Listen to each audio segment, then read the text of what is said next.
Eh bien, c'est la dernière séance, la table ronde qui commence à 17 h, pétante, comme le dit Bénédicte, impeccable. Donc, table ronde sur les enjeux de la transition comment alimentaire. Donc, certains des intervenants de ce soir, vous les avez déjà vus lors des précédentes interventions. Je vais faire circuler rapidement le micro pour que tout le monde puisse se représenter. Alors, ce qu'on va faire, c'est que pour toi, Bénédicte, comment Jean-Claude et Kevin, si vous pouvez, comment vous représenter, pour laisser l'opportunité aux autres intervenants de pouvoir développer. Alors, en introduction, quand même, avant de faire circuler ce charmant micro. Oups. On va faire circuler le micro. Voilà, allez, on y va. Bénédicte. Donc, je suis Bénédicte Bonzi, je suis anthropologue et puis j'accompagne des collectivités ou des assos dans des projets de recherche-action en lien avec l'accessibilité alimentaire. Donc, Jean-Claude Balbo, moi je suis paysan en retraite aujourd'hui. Ouais, j'ai oublié d'être en retraite, je crois. Et j'ai aidé à mener une enquête sur l'accessibilité de l'alimentation dans les 15 dernières années. Bonjour à tous, Brian Desmas, je suis intervenant chercheur au sein du laboratoire Athémis. On s'intéresse aux mutations du travail et de l'économie en lien avec les questions de transition écologique et pour penser le travail dans une perspective d'émancipation. Et puis je suis par ailleurs président d'un club qui s'appelle Terre, Économie de la fonctionnalité de la coopération Île-de-France, qui vise à réfléchir à ces questions-là et à agir pas qu'entre chercheurs ou intervenants chercheurs, mais avec toutes les personnes que ça intéresse d'avancer dans une économie plus durable. Bonjour à tous, Caroline Gaillard. Moi, je suis ingénieure en agroalimentaire de formation. Avec mon associé Jean-Pierre, là, qui est dans le public, on a développé un modèle qui s'appelle Au Toit. Alors, j'ai un peu de temps, Sébastien, pour expliquer. Donc, du coup, Au Toit, pourquoi Au Toit? On est parti de 3 constats. Le premier, c'est que vos territoires se font piller. Vous avez des actifs sur les territoires, sauf que c'est des Amazon, des Mondial Relais qui vont utiliser vos actifs pour faire partir cette richesse hors du territoire. Le deuxième constat, c'est que vous avez des consommateurs qui voudraient en fait consommer du local, mais qui n'ont pas forcément le temps. Quand on travaille, quand on a des enfants, c'est pas forcément facile d'aller tous les jours chez son apiculteur, chez son boucher, etc. Alors que c'est vrai que ces plateformes que j'ai citées précédemment vous apportent cette commodité. Et le troisième constat, c'est qu'on a des acteurs du local, hein, des artisans, des commerçants qui cherchent à avoir plus de visibilité, à se développer, à se faire connaître. Donc du coup, qu'est-ce qu'on a fait avec Otois? On a essayé en fait de rassembler tout ça autour d'un même modèle pour faire des liens, en fait, rapporter des liens entre l'ensemble des acteurs, mais également du consommateur. Donc on a utilisé les outils que vous connaissez tous aujourd'hui, hein, qui sont les outils numériques. Donc je vais le citer, c'est une marketplace sur laquelle on a rassemblé donc vos artisans, vos commerçants, vos agriculteurs. On a également plugué les marchés, les AMAP, mais également la grande distribution et toutes vos marques en direct pour que vous ayez en fait en tant que consommateur le choix le plus large possible de produits. Et puis vous avez aussi des logisticiens sur vos territoires qu'on va utiliser en fait pour faire toutes ces boucles et vous amener en fait à aller chercher déjà les produits au niveau de vos acteurs du local et puis vous les amener. Tout ça, c'est résumé, mais il y a toute une logistique derrière qui permet tout ça. Et pour que, comme on dit, ça fasse système, le truc, c'est que c'est monté en groupement, donc avec l'ensemble des acteurs du territoire, pour que justement cette richesse reste sur le territoire et revienne sur le territoire pour éventuellement développer des projets de territoire, comme on a pu entendre au niveau de l'alimentaire. Bénédicte en a parlé pour l'aide alimentaire, amener éventuellement des revenus supplémentaires pour des projets comme cela. pour l'instant, on va s'arrêter là. Je m'arrête là, je vais passer... Tu nous as grillé. Ah, pardon. Sur le processus. Allez. Donc, je vais passer la parole à Eric, avec qui on travaille, qui va se présenter. Voilà. Et comme on se partage la parole, je vais essayer d'être plus bref. Donc moi je suis Eric Lanté, je suis associé d'une société, une entreprise de l'ESS qui s'appelle Politiqueur et qui est née en fait de tout ce qui est promotion, accompagnement de la démocratie participative en général et plus généralement de toutes les démarches d'animation, d'intelligence collective, de concertation, de co-construction, de démarches, de projets en système ouvert. Et plus récemment, on y a ajouté en fait une fabrique pour l'accompagnement de projets, de nouveaux modèles économiques qui soient plus créateurs, qui soient à la fois créateurs en fait d'impact positif, économique évidemment, sinon ça marche pas, écologique et sociaux, selon des modèles et des méthodes qui sont spécifiques et particulières. Voilà. Et alors on accompagne au toit parce qu'on pense que c'est un de ces modèles qui peut être un levier de ces transformations à l'échelle des systèmes territoriaux, qui soient d'abord alimentaires, mais aussi énergétiques, agricoles, mobilité, etc. Voilà. Je passe la parole à Kevin. Kevin, je suis travailleur paysan pour une association qui s'appelle Le Plat de Résistance et co-auteur de Régime Général pour une sécurité sociale de l'alimentation avec Laura Petersel. Voilà. Et je vais passer le micro à Corentin. Bonjour à tous, je m'appelle Corentin Gombert, je suis chercheur en gestion à l'École des Mines de Paris et je coordonne un think tank qui s'appelle l'Agora de Dess, qui réunit une communauté de chercheurs et praticiens qui travaillent sur la démocratie en organisation. Donc ce qui est aussi ma spécialité à moi. Et je suis très content d'être là puisque la transition alimentaire, je n'y connais pas grand-chose. Donc je vais apprendre j'ai déjà appris plein de choses cet après-midi, je vais encore apprendre plein de choses. Et c'est avoir été invité montre aussi que sur un débat comme celui-ci, pour la démocratie est plutôt central. Donc je suis plutôt d'accord avec ça et je trouve que c'est bon signe.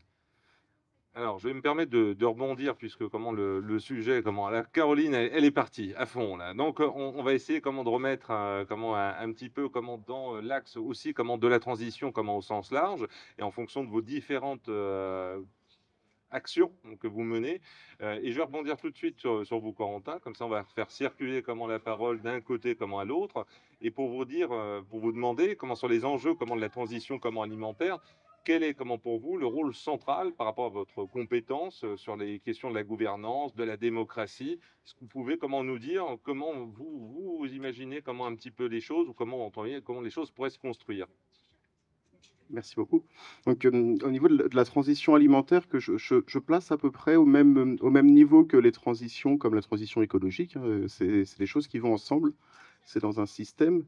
Je suis assez perplexe sur le sujet, puisque s'il y a besoin de coopérer et de se coordonner pour ça, ça veut dire qu'il y en a d'autres qui ne le font pas forcément. Et effectivement, on ne peut pas forcément attendre aujourd'hui de l'industrie agroalimentaire qu'elle prenne les choses en main. On ne peut pas forcément attendre non plus aujourd'hui des pouvoirs publics qui prennent les choses en main, alors que c'est un problème qu'on connaît.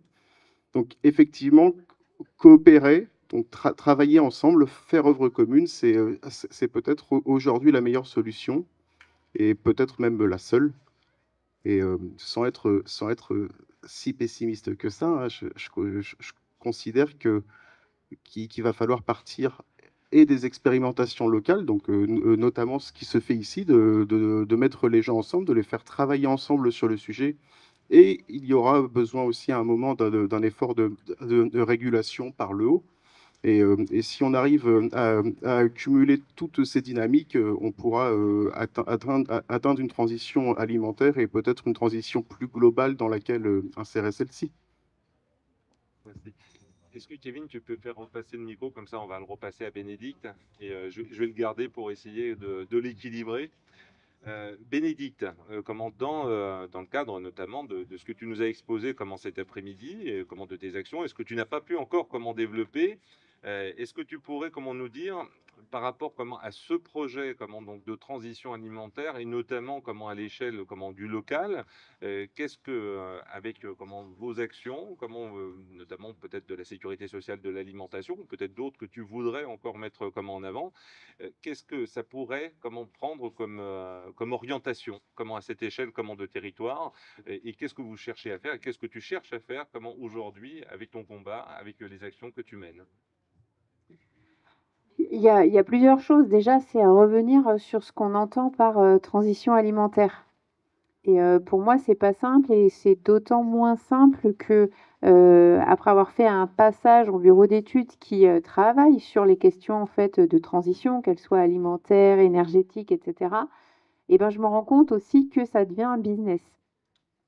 Et c'est là où ça devient très difficile c'est pas aller mettre des bonnes notes et des mauvaises notes, mais c'est de savoir dans les différents projets, la manière dont ils sont portés, comment on utilise au mieux l'argent public pour aller vers une forme de transition, ou en tout cas pour aller vers d'autres choses, ou alors on va injecter de l'argent pour continuer à faire toujours la même chose et se satisfaire d'avoir tenté. Tout en sachant que c'est voie à l'échec. Et je prends pour exemple, en fait, les projets alimentaires territoriaux qui pourraient être des choses hyper intéressantes, sauf que les moyens ne sont pas donnés au territoire de passer au plan d'action. Donc ça veut dire qu'on va mobiliser des gens, dépenser de l'argent public pour faire de la concertation, faire rêver, imaginer des choses incroyables, et après, soit opportunité, chance, on a quelqu'un qui avait des sous à mettre dans un projet et ça va déboucher sur quelque chose, soit il n'y a rien. Et en termes de désengagement des territoires après avoir réalisé des concertations et notamment au niveau de la transition alimentaire, eh bien, je trouve que c'est vraiment contre-productif de tels dispositifs. Et je le critique d'autant plus que ces projets alimentaires territoriaux sont à situer dans le cadre d'une politique nationale de l'alimentation où les législateurs ont décidé que les territoires sont mis en concurrence pour être lauréats et obtenir des financements pour accomplir ces fameux plans alimentaires territoriaux. Donc là, on est absolument à des années-lumière d'une possible égalité et de forme démocratique. On met les territoires en compétition. Donc évidemment, on va avoir des inégalités par rapport à la structure même des territoires, par rapport à ceux qui vont gagner, pas gagner. On peut même se dire que ceux qui ne gagnent pas sont ceux qui auraient le plus besoin d'argent et d'accompagnement sur ces questions-là. Donc voilà, moi j'ai déjà beaucoup de questions personnelles autour de ce qu'on fait de la transition, comment c'est utilisé et comme je le disais tout à l'heure, en fait, combien on devient l'outil d'autre chose. Et ça me semble vraiment important de le souligner, voilà, pour commencer. Ensuite, dans nos projets, j'ai du mal à me sentir en transition. Je me sens davantage dans une logique de rupture. Et je trouve que c'est extrêmement dur. On en parlait, avec Sophie tout à l'heure quand j'arrivais. Dans les expérimentations qu'on essaye de porter, on parle de mettre de la démocratie dans l'alimentation. Et au final, mettre de la démocratie dans l'alimentation, dans ces schémas où on arrive, où tout est toujours pensé pour aller très très vite, etc., il s'agit d'occuper de la place pour mettre du vide, créer de l'espace pour celui qui n'est pas encore là. Et ça demande une énergie de malade, en fait. Et donc, je ne sais pas si c'est ça la transition, mais en tout cas, il faut penser à créer de l'espace et attendre ceux dont on parle trop souvent sans faire attention à ce qu'ils puissent venir prendre leur parole. Et c'est un enjeu fort. Et je n'ai absolument pas de réponse, hein. Je suis toujours dans le constat de, allez, on crée l'espace, on va voir. Et les expérimentations nous aident, hein, là, en accompagnant la mise en œuvre d'une caisse inspirée de la sécurité sociale de l'alimentation dans le 20e, je vois que petit à petit, on arrive à toucher des personnes. Je vois le temps énorme que ça prend et le temps qui nous est concédé par les politiques. Et en fait, cet écart-là me fait dire on a encore beaucoup de boulot pour arriver à créer les conditions de la démocratie. Jean-Claude, avec peut-être ton regard de paysan et notamment peut-être les différents regards du monde paysan que tu pourrais nous faire partager. Qu'est-ce que justement le point de vue que tu pourrais avoir sur ces questions de transition alimentaire, si possible territoriale, en rebondissant sur ce que disait Bénédicte. Moi, je dirais volontiers que dans le système économique actuel de capitalisme industriel, il n'y aura jamais de transition. Ça, c'est la première chose, la première certitude que j'ai. Donc, dans ce cas-là, on rentre tous à la maison, on regarde des séries, et puis, comme on a à peu près les moyens, là, on est bien, hein, on va pouvoir boire une bière, et bon, c'est pas de ça dont il s'agit, bien sûr, mais j'ai quand même cette certitude-là que dans le système industriel capitaliste, il n'y aura pas de transition, pour ce qui me concerne, agricole et alimentaire. Il y a trop d'absents ici. Il manque les ouvriers de la chaîne que tu as évoquée tout à l'heure, Kevin, jamais présents, y compris dans le milieu paysan, quand on les fait venir, comme on a eu l'occasion de le faire l'été dernier aux Amis de la Conf. C'est une découverte, des gens qui sont des Amis de la Conf depuis 20 ans, qui sont face à une ouvrière d'une chaîne d'abattage alimentaire, la bouche ouverte en train d'écouter ses conditions de travail. Il manque aussi, je vous disais tout à l'heure, l'ensemble de la population agricole, parce qu'on reste quand même assez centré sur, c'est une proposition de la gauche, Confédération paysanne, et on va faire la promotion de la bio et de l'agriculture paysanne à travers cette sécurité sociale de l'alimentation, même si on voit les choses plus larges. Et il manque les habitants du quartier qui étaient là en train de faire les vides-greniers tout à l'heure. Je viens de me faire le tour, et on en parlait tout à l'heure avec une de vos collègues, là. C'est extrêmement difficile, on le sait, hein, je ne suis pas en train de vous montrer ce que vous n'avez pas réussi, c'est ce que nous ne réussissons pas à faire. Ça, c'est des choses qu'il faut qu'on s'efforce de faire. Moi, je me suis rendu, par contre, par exemple, parce que c'est épuisant, mais j'avais besoin de savoir comment ça marchait, au McDo à Marseille, des quartiers nord, pour comprendre comment des ouvriers d'un McDo se sont emparés de l'outil, ce qu'ils en font aujourd'hui, les difficultés qu'ils rencontrent, et c'est pas simple. Et puis, la dernière chose qui fait partie de ma réflexion sur la transition, c'est novembre 2018, plus exactement pour moi, décembre 2018, le grand mouvement des Gilets jaunes, un des mouvements populaires les plus grands depuis la guerre. Qu'est-ce qu'on est allé lui dire? Qu'est-ce qu'on est allé y dire? Est-ce qu'on y est allé? La Confédération paysanne, ça a été assez tardive, le réseau CIVAM, ça a été quasiment pas. D'autres organisations sont encore persuadées que c'était un ramassis de fachos. Qu'est-ce qu'on est allé? Quand il se trouve que j'y suis allé. Qu'est-ce que je pouvais dire de la question alimentaire? Eh bien, pas grand-chose. On avait déjà discuté de sécurité sociale de l'alimentation. J'ai même fait un gilet jaune que j'ai consciencieusement gardé, je ne l'ai jamais lavé, où j'ai écrit pour une sécurité sociale de l'alimentation. C'était de l'hébreu, c'était de l'égyptien, personne ne savait de quoi on parlait. Voilà. Mais cet événement-là, il aurait été l'objet d'eux. Donc moi, je me dis, on ne va pas pouvoir supporter les conditions d'existence qui nous sont faites dans les années à venir. À un moment ou à un autre, ça va péter. Ça sera peut-être à nos détriments si on ne s'y prépare pas. Et toutes les expérimentations auxquelles on est confrontés, qui nous épuisent les uns après les autres, doivent demain faire qu'on est capable de proposer la socialisation de l'alimentation et de sa production. Ryan, vas-y, je te laisse libre. Hein. Okay. Je suis sûr que tu as plein de choses à dire par rapport à ce que tu as déjà entendu, plus comment ton regard, puisque tu as écrit un référentiel sur le bien-être, tu as participé à la rédaction d'un référentiel pour le bien-vivre alimentaire. Ouais, peut-être je vais tirer le fil de la question de la transition, justement, que je trouve qui est vraiment une question qui nous travaille, du point de vue de la recherche et de l'action, et transition entre rupture et continuité. Il semble qu'une des difficultés auxquelles on est confronté, c'est qu'on a besoin de rupture en termes de modèle, en termes de façon de structurer les choses, en termes institutionnels également.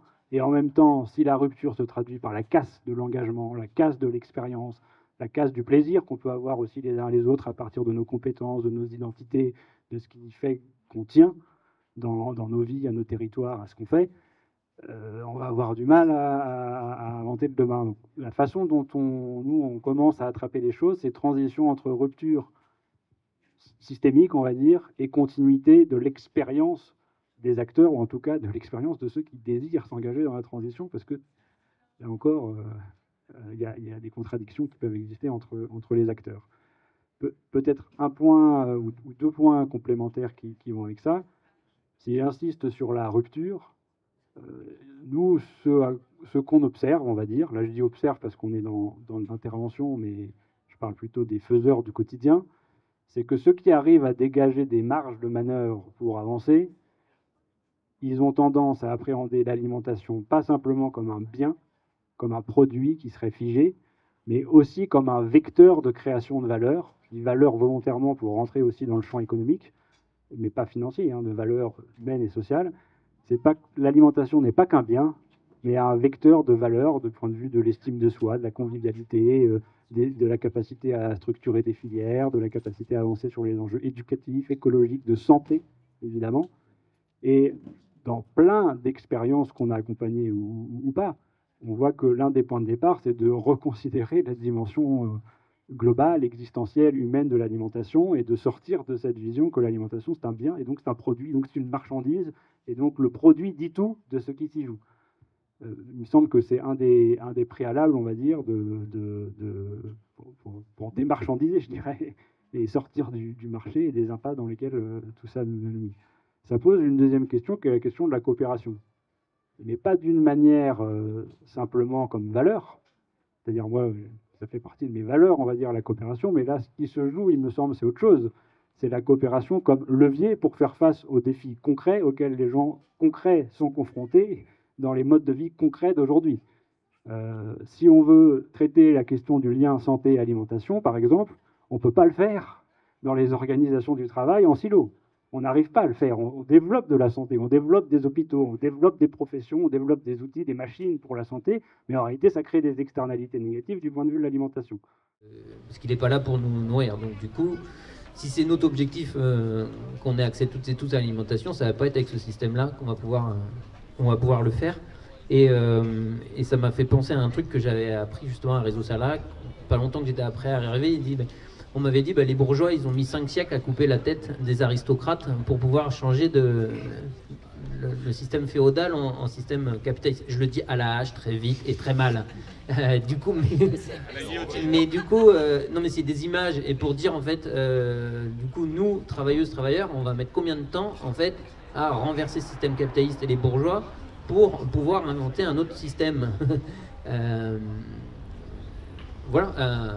Et voilà, c'était un peu ça qui m'a donné en termes d'envie de répondre par rapport à cette question de transition ou rupture, transformation sociale, qui sont d'autres aussi vocables, que moi je pourrais utiliser par rapport à ça.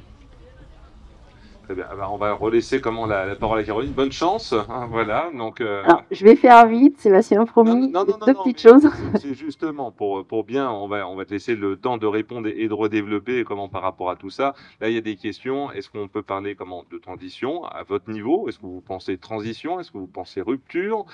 Comment vous pensez effectivement coopération? Comment rapport avec les territoires, les politiques publiques? Puisque c'est ça aussi dans une dynamique d'expérimentation telle que celle que vous portez. Bon, ça, je laisserai Eric répondre. Mais juste, je voulais rebondir très rapidement sur ce qu'ont dit Corentin et Bénédicte. Effectivement, ce ne sont pas nos politiques ou nos industriels qui vont pouvoir amener les choses, les changements. Nous, au Toit, ça fait presque 10 ans maintenant qu'on travaille sur le modèle et les nouveaux outils. Pour nous, il n'y a qu'à l'échelle d'un territoire en fait qu'on pourra amener les choses et changer les choses. Et effectivement, il faut se donner les moyens de faire les choses. Et c'est pour ça qu'on a créé vraiment un modèle économique pour justement se donner les moyens de faire. Voilà, Eric, je te passe. Ouais. Alors, il y a le modèle économique, effectivement, par rapport à tout ce qui a été dit. Je vais faire dans l'ordre. Hein. Corentin, par rapport à la coopération. En fait, c'est le fondement du modèle d'Autois. Ça ne peut pas marcher sans coopération d'acteurs diversifiés, d'ailleurs, sur l'ensemble d'un territoire, des producteurs jusqu'aux consommateurs, en passant par les transformateurs, les collectivités, les associations qui font beaucoup de choses. Donc c'est vraiment la coopération entre ces acteurs. On parlait tout à l'heure de la coopération, je crois que c'est... Alors je ne fais pas dans l'ordre du coup. Brian en parlait, la coopération, c'est pas juste une question de valeur, parce que s'il n'y a que ça, souvent, moi j'ai pu le constater, ça finit par s'effondrer. Il faut aussi qu'il y ait des intérêts partagés. Et il faut aussi que ça se traduise sur un territoire de flux. Or, je pense que la solution, le modèle au toit, permet d'apporter tout ça. C'est pour ça, moi, j'ai une expression que j'utilise à peu près tout le temps. C'est l'image du bouchon, en fait. On a besoin d'un point d'ancrage qui permet de développer qui permet de développer des écosystèmes du développement, mais qui ne soient pas forcément captés par un tel ou un tel, mais partagés. Alors sur transition et rupture. En fait, moi je pense qu'il y a les deux. Alors, je serais peut-être pas aussi radical que Kevin, mais il y a besoin d'un changement de paradigme. Et vu la description qu'ont faite Bénédicte et Jean-Claude du système alimentaire et de la manière, moi, franchement, j'ai appris énormément de choses et ça va tout à fait dans le sens de ça. Il y a besoin de changer ça. C'est totalement mortifère, y compris, à mon avis, à terme, pour les acteurs qui en sont les tenants aujourd'hui. Enfin, mais d'abord pour nous. Donc, besoin effectivement de rupture, changement de paradigme. On a besoin de nouveaux modèles. Mais ces nouveaux modèles, à mon avis, et c'est là où je rejoins la notion de transition, c'est qu'ils ne pourront se développer qu'à partir du moment où ils viennent pas soit détruire du jour au lendemain, d'ailleurs c'est pas très crédible, les systèmes actuels, mais tout simplement se développer sans pour autant générer aussi la réaction qui ferait qui serait tué dans l'œuf, mais en tout cas qui puisse se développer et assez naturellement en fait prendre la place d'abord de manière alternative et puis s'imposer, comme on a pu le voir dans plein de secteurs d'activité dans l'histoire. Donc, et elle est là la transition. Et le deuxième aspect de la transition, c'est que au toit aujourd'hui, c'est un modèle qui est centré sur comment dire, l'alimentaire, on va dire la grande consommation au sens large, mais dont le point focal est en fait le fait de remettre à niveau, de rééquilibrer, de mettre sur un pied d'égalité les acteurs locaux et les grands acteurs nationaux, voire internationaux, en leur donnant les mêmes moyens, ceux qui n'ont pas aujourd'hui, enfin, ceux que les petits acteurs n'ont pas aujourd'hui.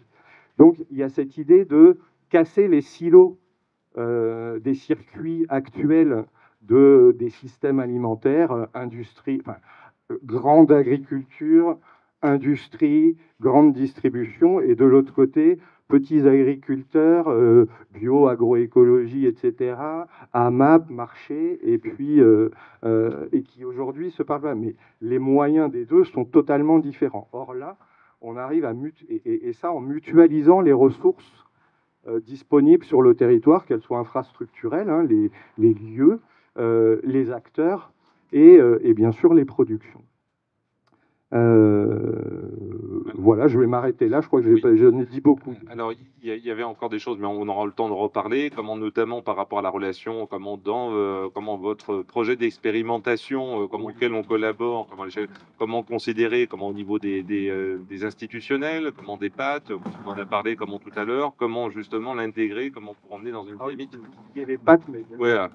Alors, on va repasser à Kevin, et puis après on finira par vous, parce qu'on va vraiment insister sur comment l'aspect, comment on arrive à créer, alors là je vais reprendre tes termes, cette rupture, comment finalement ce tranchage, progressivement, à l'échelle du très local, puisque à moins qu'on ait effectivement du jour au lendemain, une rupture qui nous pousse, à l'opérer, rapidement et que ça soit possible, comment le faire gentiment, comment tu penses qu'on puisse le faire, comment à l'échelle du local, et avec quel type de coopération, pour que justement on arrive à rétablir ce changement. Est-ce que tu as des pistes? Oui, des pistes, parce que du coup, elles sont multiples en fonction d'où on est ancré, sur quoi et tout ça. En tout cas, sur toutes les actions, moi je pense que toutes les actions qu'on peut mener ici ou là, le fait qu'elles sont prises dans ce système, elles sont limitées, puisqu'on est pris dedans en fait, quoi. Donc on n'a pas la disponibilité, que ce soit en temps, en espace, en termes d'organisation, pour mener vraiment l'action qu'on souhaiterait. Donc déjà, c'est une limite qu'on a puisqu'on est pris dans le système. Et donc moi, je fais une différence entre l'action concrète qu'on est en train de mener, tant bien que mal, avec les 4 bouts de ficelle qu'on peut faire et les 3-4 trucs, etc., parce qu'on est pris dans ce système et qu'il n'y a pas à se culpabiliser en fait de ça. Mais par contre, moi, ce qui m'intéresse, c'est quelle lecture politique on a aussi de ce qu'on est en train de faire et du coup, quel imaginaire politique on dit dans les limites on est en train de faire ça, mais ça ne nous va pas totalement parce qu'on est pris dans ce système pour ça, et c'est ça qu'on vise. Moi, ce qui m'intéresse dans tout ce que j'entends et de discuter avec les gens et de ce que je fais et de ce qu'on peut faire avec les camarades, c'est cette discussion-là. Je sais pas, j'espère que c'est assez clair, mais c'est ce truc, oui, qu'on fait avec les limites qu'on a, on les nomme et on vise ce qu'on souhaiterait, quoi. Et d'être toujours dans cette forme de dynamisme, d'imaginaire, qui continue pour moi de créer et qui fait que ça peut nous éviter, et ça, le système capitaliste est très fort pour ça, de nous faire travailler bénévolement, de faire de la recherche dans nos assos, dans nos trucs, etc. Et puis une fois qu'il y a un petit modèle qui commence à exister, il est très fort en fait pour nous récupérer et tout le travail de développement qu'on a fait pendant des dizaines d'années, hop, on a travaillé gratuitement pour lui, quoi. Et ça, c'est comment est-ce qu'on a des warnings collectivement pour pas retomber en fait dans ce qu'on fait à l'échelle locale et qui est nécessaire. En disant ça, je porte pas le discours de tout ce qui est fait localement est insuffisant et qu'il faut pas le faire. Pas du tout. Mais c'est avec ce regard critique. Moi, en tout cas, ça m'intéresse et comme ça qu'on essaye de s'organiser avec les camarades. Alors, on va peut-être rebondir avec Brian, puisque, comment toi, tu as vu en fait différentes expérimentations où tu as pu, comment justement interviewer des personnes, être au plus proche, comment des structures qui agissaient, comment très concrètement sur ces questions, comment liées, comment à l'alimentation. Est-ce que tu veux rebondir sur ce qui a été dit? Qu'est-ce que tu peux apporter? Oui, mais peut-être pour rebondir, moi, la façon dont je l'envisage, c'est qu'il y a deux dimensions qui doivent être articulées l'une à l'autre, de mon point de vue. Il y a une dimension qui est pour moi centrale, qui est la question de comment on crée une capacité productive concrète pour répondre aux problèmes des gens.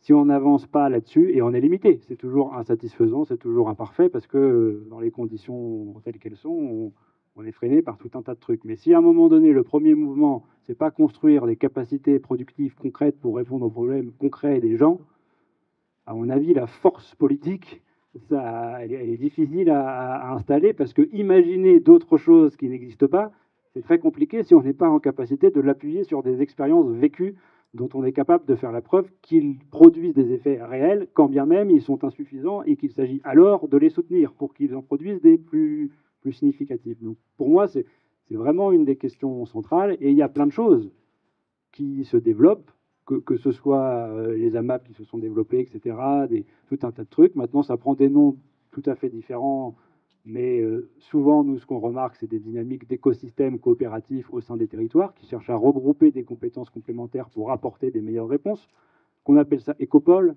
qu'on appelle ça archipel, que ça prenne la forme d'un pôle territorial de coopération économique ou autre. À la limite, ça, c'est un véhicule juridique.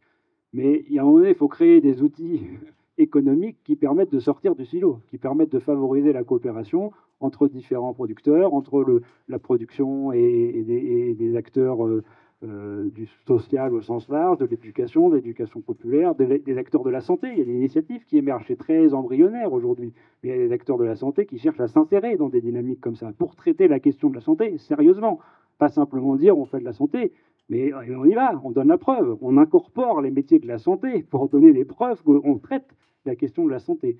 Donc pour moi, là, il y a un premier enjeu, c'est il faut y aller dans le concret et dans la construction d'outils économiques réels. Après, il y a la dimension politique. Enfin, après, je dis après, ça s'entrecroise pour moi, justement. Il y a le besoin de penser un processus instituant.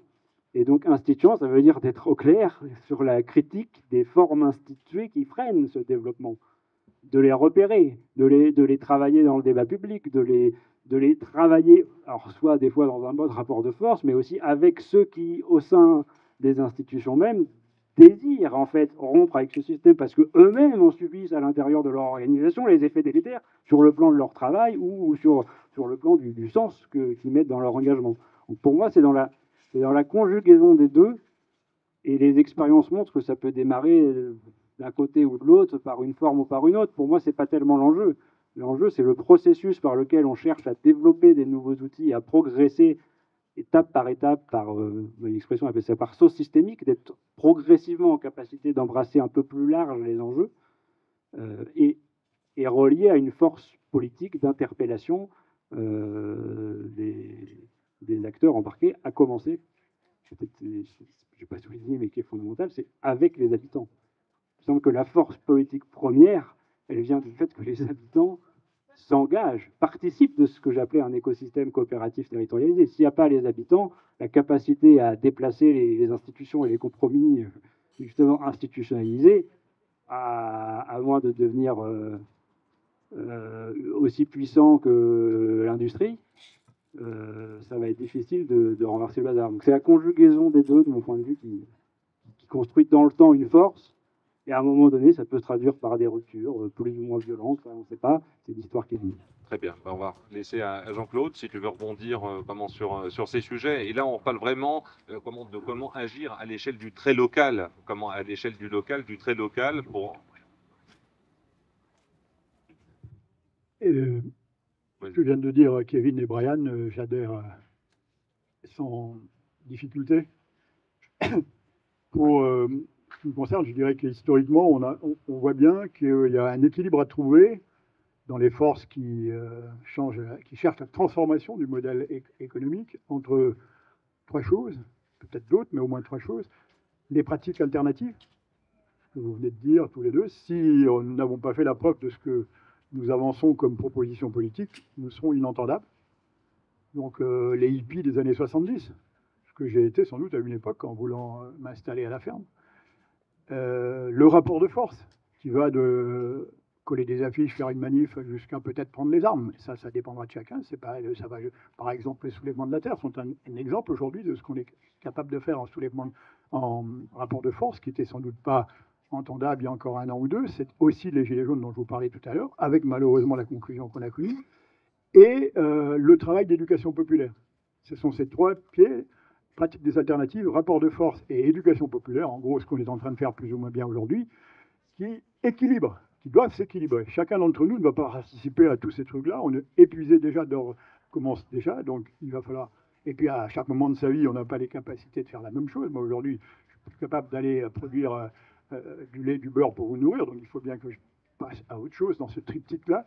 Et l'histoire montre que c'est un équilibre entre ces trois-là. Il n'est pas question d'aller maudire le hippie qui fumait des joints, il n'est pas question non plus d'aller maudire l'informaticien qui pense qu'en éduquant les enfants à une informatique plus durable, on va faire... Enfin, il n'est pas question de se maudire entre nous, il va falloir qu'on apprenne à équilibrer ces trois choses. Et puis j'ai envie d'utiliser une image, je ne sais pas si elle est très juste, mais vous verrez. En milieu rural, il y a une chose qui est prégnante, c'est les incendies dans les hangars. Parce qu'on fabrique votre alimentation en général par de la fermentation. La plupart des produits alimentaires sont des produits fermentés à un moment ou à un autre, y compris la viande d'ailleurs. Et la fermentation, elle commence dans les hangars d'éleveurs par le foin qu'on ramasse, l'herbe avec laquelle on va passer l'hiver, qui fermente et qui prend feu. Donc vous avez tous, ou pratiquement tous, lu des Lucky Luke où le feu prend dans le hangar et tout le monde se passe des seaux pour aller éteindre le feu. Ce qu'on appelle la chaîne des seaux. Vous avez un qui descend à la rivière, qui prend un seau, qui le remonte, et hop, il y a une chaîne comme ça. Et ça, c'est extraordinaire, c'est la constitution d'une communauté. Les gens dans un village ne se parlent plus parfois depuis 3 générations. Quand le feu prend, tout le monde est là, et se passe les seaux, et puis se dit bonjour, bonsoir, au revoir. Voilà, c'est une histoire qu'on connaît bien. Ça fonctionne dans une communauté. Et d'une communauté, on ne fait pas une société n'importe comment. Et cette chaîne des seaux, elle éteint rarement les incendies. Et nous, ce qu'on vous propose, là, ce que Kevin exposait tout à l'heure, ce que Bénédicte exposait, ce qu'on a essayé de vous expliquer, c'est comment on a constitué des casernes de pompiers. C'est quand on a constitué des casernes de pompiers qu'on a réussi à éteindre le feu dans les fermes. Je vous parle d'où je suis, hein, ça doit être pareil dans d'autres circonstances. Donc là, il faut que les deux cohabitent. Vous ne construirez pas des casernes de pompiers si vous n'avez pas été confronté tout d'abord à la difficulté à éteindre les seaux avec le feu avec des seaux d'eau. Et de la même manière, quand vous aurez constaté que vous ne pouvez pas éteindre le feu avec des seaux d'eau, si vous n'avez pas l'idée qu'on peut construire une caserne de pompiers, vous n'irez plus dehors et dire bonjour à votre voisin et lui prendre son seau. C'est à peu près cette ambiance-là que je pense qu'il faut qu'on arrive à vivre. Bénédicte, comment a rebondi déjà sur ce qui a été dit, je pense que tu as beaucoup de choses à dire, mais vraiment concrètement à l'échelle du local aussi, par rapport à toi, ce que tu as été... ce que tu as pu étudier, ce que tu as pu voir, hein, notamment par rapport à la grande précarité, comment finalement c'est l'urgence aussi qu'on a d'agir et comment le faire, et si, comment en tout cas toi tu proposes aussi des modes organisationnels pour arriver comment à ces objectifs d'une alimentation commun pour tous, mais à l'échelle aussi du territoire.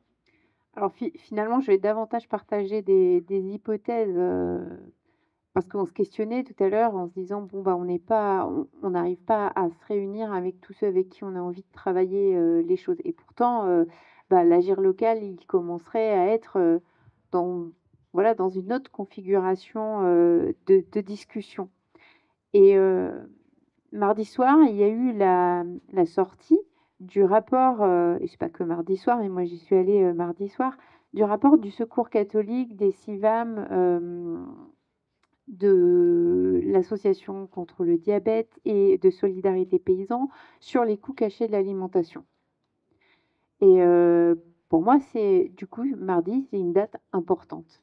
C'est une date importante parce que quand on nous informe, en fait, des milliards qui nous sont volés et qu'on entend, en fait, comment c'est calculé et que c'est calculé, en fait, sans avoir encore, la capacité de chiffrer l'impact sur l'environnement, donc c'est moindre par rapport à la réalité des milliards qu'on nous devrait réellement en termes d'impact, et ben, là aussi, on se ressent un peu comme victime.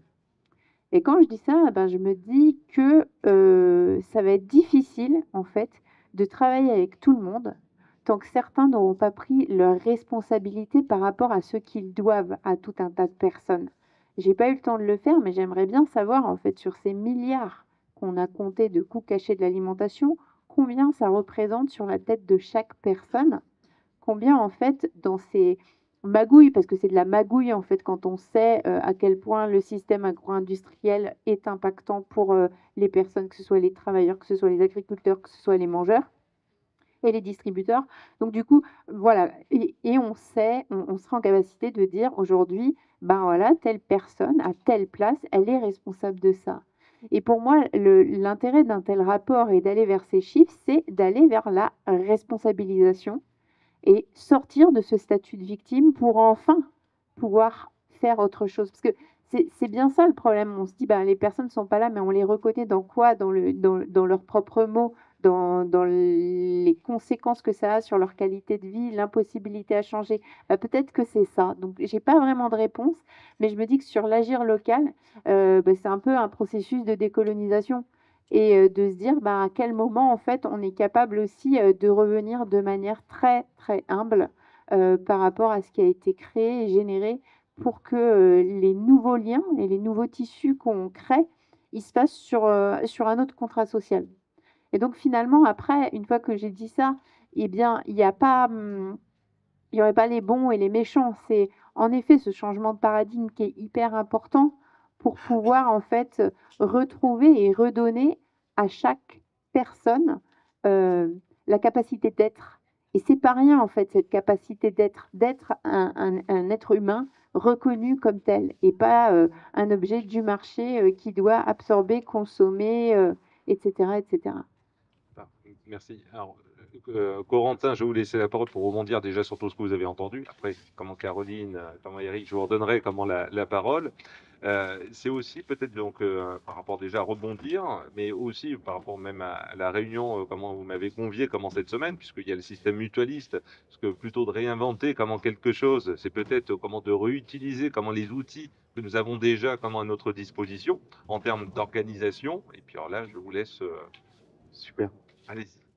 Merci beaucoup. J'ai très envie de réagir puisque j'ai entendu plein de trucs qui m'ont fait prendre plein de petites notes. J'ai entendu démocratie, j'ai entendu gilets jaunes, j'ai entendu décapiter les bourgeois, j'ai entendu qu'il fallait une transition, qu'il fallait une rupture avec le système productif. Et ce que j'ai envie de discuter là, c'est de cette rupture, non pas avec le système productif, mais avec le système démocratique.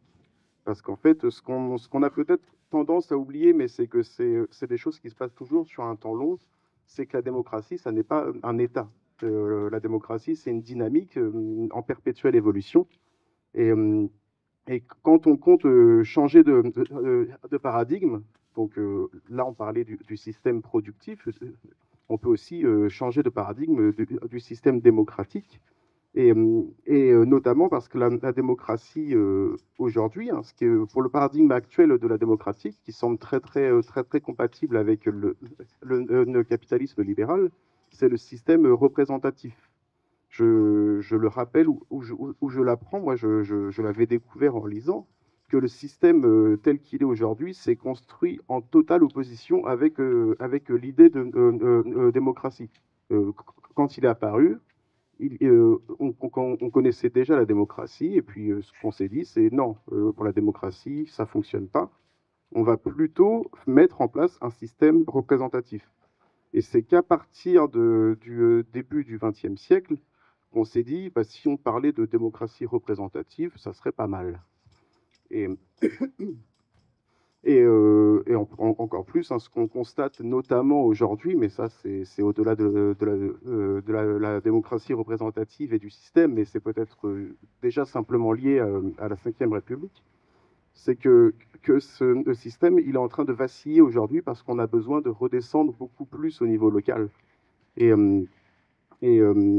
quand on parlait des Gilets jaunes, bah, c'est le système qui nous a amené une partie d'entre nous, ou une partie de gens qui ne sont pas forcément nous, hein, je n'accuse personne, mais à considérer que les Gilets jaunes étaient un mouvement antidémocratique.